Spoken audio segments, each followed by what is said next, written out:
함께 해주신 귀하고 복된 하루를 맞이하였습니다. 이와 같이 시간을 따로 구별해서 하나님 앞에 나와서 예배하는 귀한 성도님들을 주님의 이름으로 환영하고 축복합니다. 오늘로써 에베소가 아니죠, 에스더서 공부를 마무리하게 될 텐데, 그래서 오늘은 마지막 장, 오늘 에스더 10장 3절을 함께 읽어보고 주시는 마음을 따라서 결단하며 나아가기를 원합니다. 이 시간 다 같이 에스더 10장 3절을 한 목소리로 읽어보도록 하겠습니다.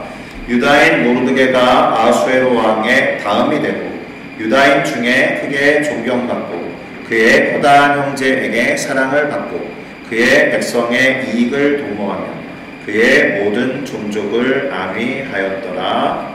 아멘.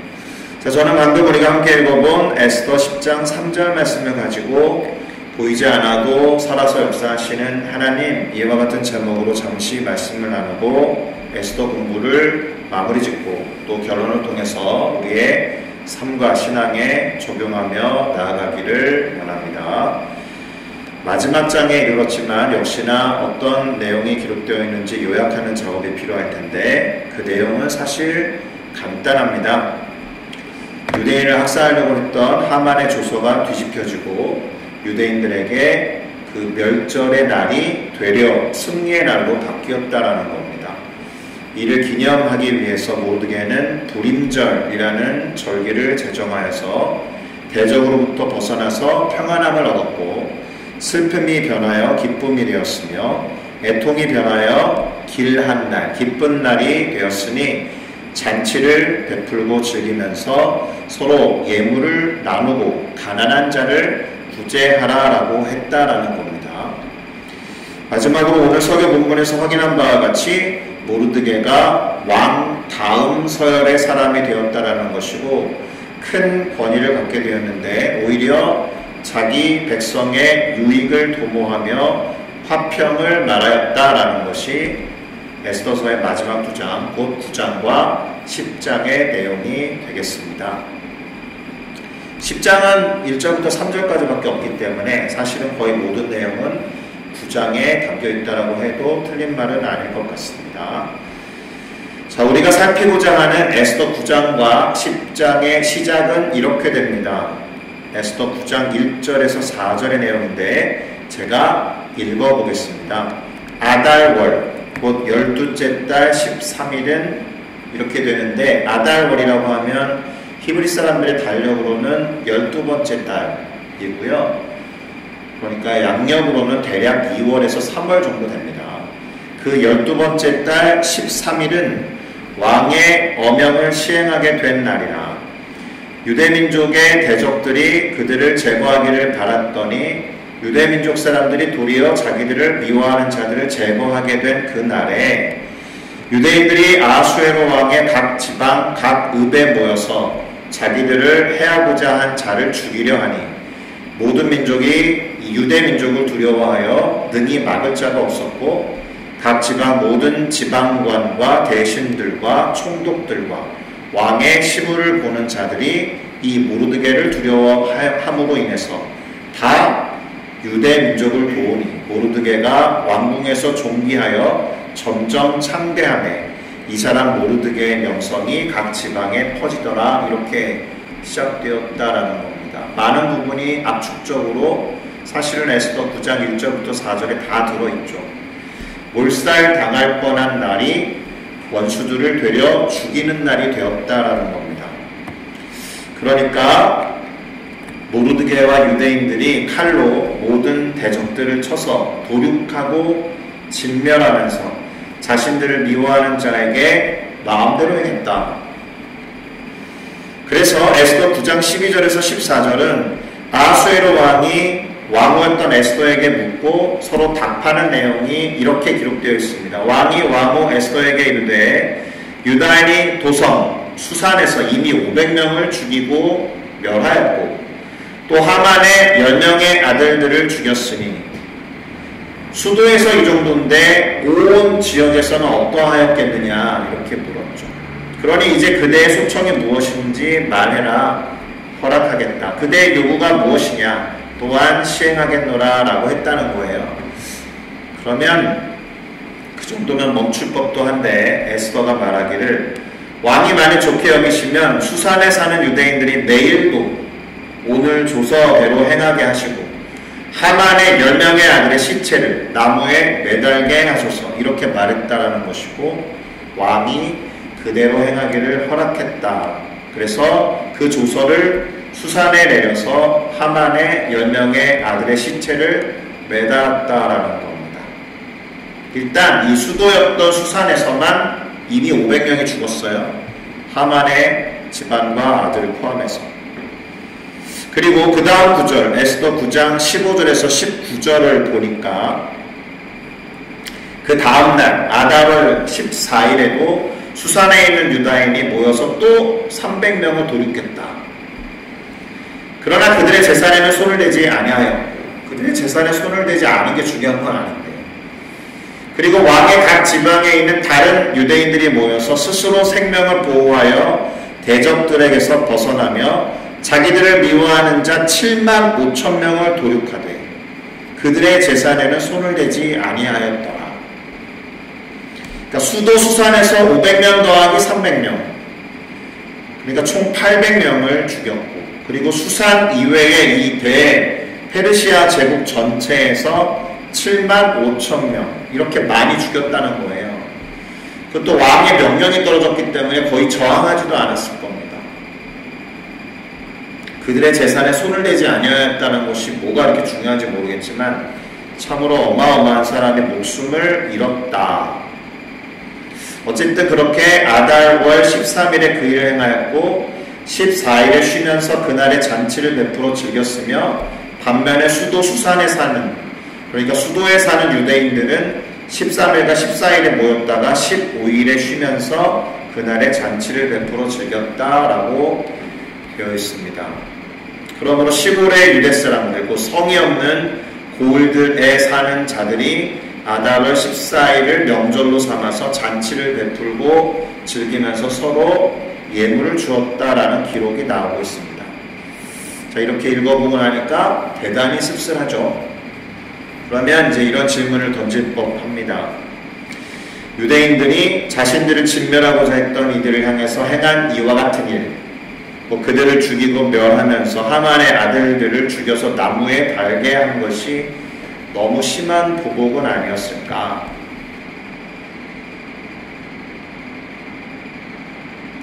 그들을 죽이지 않고 용서하는 것이 하나님을 믿고 섬기는 사람들의 모습이어야 하는 게 아니었을까? 자, 그렇게 생각할 수도 있지만 이미 벌어진 일이긴 한데 이 장면을 바라보면서 현재를 살아가는 우리들이 느끼고 또 알아야 하는 것은 아마도 이런 것이 아닐까요? 반대로 생각해보면 그러니까 하만의 계획이 그대로 준행되었다라면 동일하게 유대민족 사람들이 그렇게 몰살을 당했을 거다라는 거예요. 일단 1차적으로는. 그러니까 결국에는 이렇게 되든 저렇게 되든 대규모 살육과 같은 일은 필연적이었다. 인간의 죄성에 의해서 촉발된 이와 같은 무모한 일은 사망과 죽음과 같은 비극적인 결과를 초래한다라는 교훈을 얻을 수 있다는 겁니다. 우선 더불어서 우리는 이렇게 정리를 할 필요도 있습니다. 하나님의 백성들이 취하는 승리라는 것은 단순히 생존을 뛰어넘어서 하나님으로 인한 주도권까지도 회복하는 게 아니었을까? 실제로 사람들이 모르드게를 두려워했다라고 되어 있으니까 사실은 상징적으로는 그의 하나님을 그렇게 두려워하는 것은 아니었을까? 그런데 그렇게 하나님을 두려워하면 그게 또 올바른 신앙이었을까? 이런 질문도 던지게 됩니다. 제가 핵심적으로 하고 싶은 얘기는 이건데요. 선과 악이 사실은 그렇게 냉정하게 구분될 수밖에 없다라는 것을 우리는 확실히 깨달아야 한다는 거예요. 죄의 결과는 그런 것입니다. 천국과 지옥도 마찬가지인데 지옥에 놓여서 하나님을 원망한다고 가정하면 하나님 이거 너무 심한 거 아닙니까? 이렇게 반문하면서 하나님을 일가라는 게 도대체 어떤 의미가 있습니까? 죄와 악의 결과로 그렇게 지옥에 떨어져 있다면 차라리 하나님 밖에서 이거 너무 심한 것 아니냐라고 따져 묻기보다는 하나님 안에서 그렇게 보호하심을 받는 삶을 살아야 하는 게 아니겠습니까? 이렇게 생각하면 너무 심한 건 아니었을까라는 질문은 적어도 이와 같은 원리 앞에서는 큰 의미가 없어질 겁니다.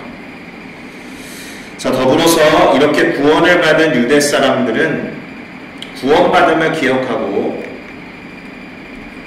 불임절이라는 절기를 제정했다라는 겁니다.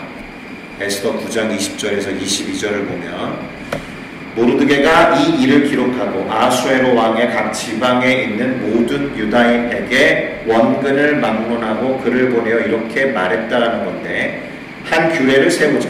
해마다 아달월 14일과 15일을 지키자라는 겁니다. 이날에 유다인들이 대적에게서 벗어나서 평안함을 얻었고 슬픔이 변하여 기쁨이, 애통이 변하여 길한 날이 되었으니 이 두 날 곧 아달월 14일과 15일을 지켜서 잔치를 베풀고 즐기며 서로 예물을 줄 뿐만 아니라 가난한 자를 구제하자라는 겁니다. 자, 그래서 우리가 부루, 제비라고 했잖아요. 네.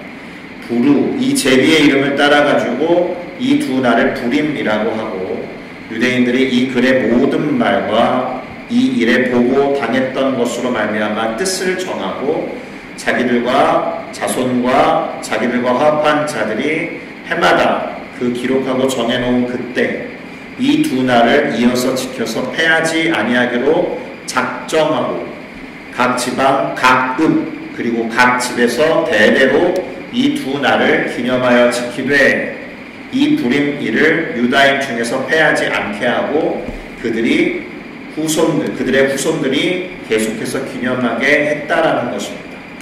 그래서 에스더서를 시작할 때 이미 말씀을 드렸듯이 현재의 이스라엘 사람들, 현재의 유대민족 사람들이 여전히 불임절을 지키고 있어요.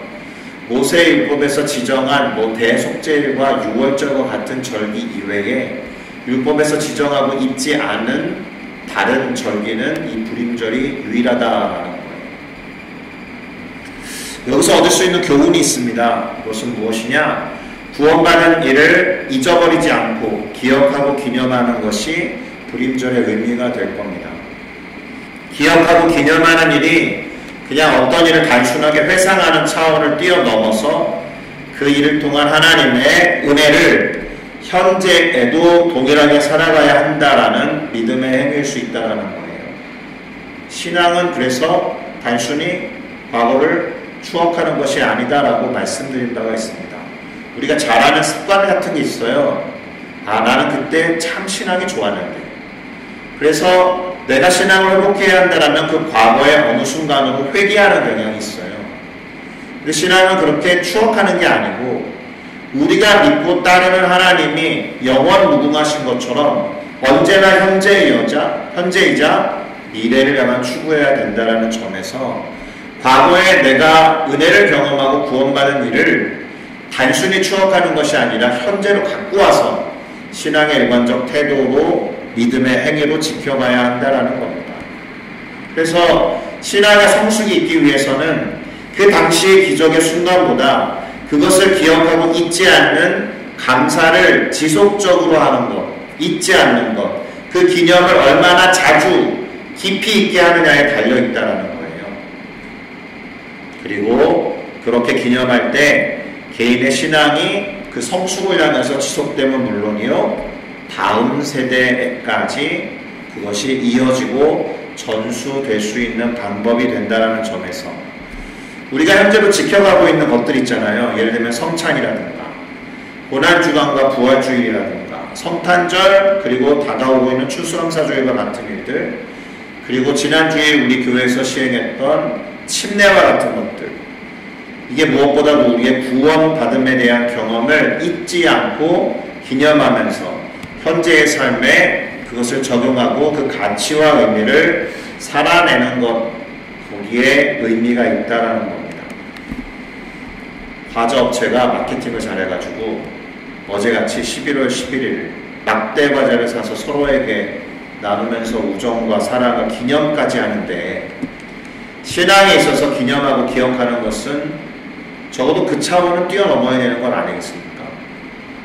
무슨 구원파와 같이 내가 구원받은 날과 시와 분과 초를 기억해야 된다는 얘기가 아니라 예수 그리스도께서 나를 위해서, 우리를 위해서 행하신 것들을 잊지 않고 기념하면서 현재의 삶을 지속하는 게 절대적이다라는 겁니다. 불임절과 같은 절기를 제정한 것은 아마 그 당시 상황에 가까운 시점일수록 기억하기가 훨씬 수월했을 텐데, 예수 그리스도의 날까지, 예수 그리스도께서는 유대인의 계보를 따라서 팔레스타인 지역에서 태어나시기 전까지 만약에 유대 민족이 페르시아 제국의 어느 곳에서 집단적으로 몰살당했다라고 하면 그 계보까지도 이어지지 못했을 것이다라는 것을 생각하면 왜 불임절을 그렇게 기억하고 기념해야 하는지 조금 더 와닿을 겁니다. 자, 이제 에스더서의 마지막 구절을 만나게 되는데 우리가 설교 본문으로 삼았던 에스더 10장 3절입니다. 유다인 모르드게가 아하수에로 왕의 다음이 되고 유다인 중에 크게 존경받고 그의 허다한 형제에게 사랑을 받음은 물론 그의 백성의 이익을 도모하며 그의 모든 종족을 안위하였더라. 이렇게 기록하면서 에스더서가 끝이 난단 말입니다. 이 구절에서 배울 수 있는 것이 또 한 가지 있습니다. 묵상하는 것에 따라서 몇 가지가 될지도 모르겠지만 이런 거죠. 자기의 유익이 아니라 백성의 평안과 안위를 구하는 리더 모르드게의 모습이다라는 겁니다. 사실 이 책의 제목이 에스더서이고 에스더가 자신의 목숨을 걸고 아하수에로 왕 앞에 나가서 죽으면 죽으리라 라고 다짐하면서 유대 민족의 억울함을 말한 것 때문에 주인공이 에스더인 것처럼 보이지만 사실 모르드게의 리더십과 모르드게의 겸손함을 우리는 잊어서는 안 될 것입니다. 그런데 자기의 유익을 구하는 것이 아니라 백성의 평안과 안위를 구하는 참 리더였다. 성경을 공부하면서 느헤미야의 리더십을 많이 공부하고 말하게 되는데 모르드게의 리더십에 대해서도 우리는 많은 것들을 배울 수 있다는 겁니다. 그런데 이제 결론적으로 이 에스더서와 이와 같은 구절들 뒤에 그 너머에 뭐가 있냐라는 겁니다. 모습은 보이지 않으시고 드러나지 않으시지만 당신의 백성들과 당신의 자녀들을 보호하시면서 돌보시는 하나님의 역사하심이 있다라는 겁니다. 계속 반복해서 말씀을 드려왔는데 에스더서에서는 하나님이라는 단어가 한 번도 나오지 않는다고 했잖아요. 마치 지금 유대 민족의 어려움과 위기 앞에서 침묵하시는 하나님처럼 보인단 말입니다. 그러나 그렇지 않죠. 이 모든 상황을 살피시고 인도하시면서 결국 당신의 백성들을 구원해내시는 하나님의 역사가 있다라는 것을 우리는 주목해야 합니다.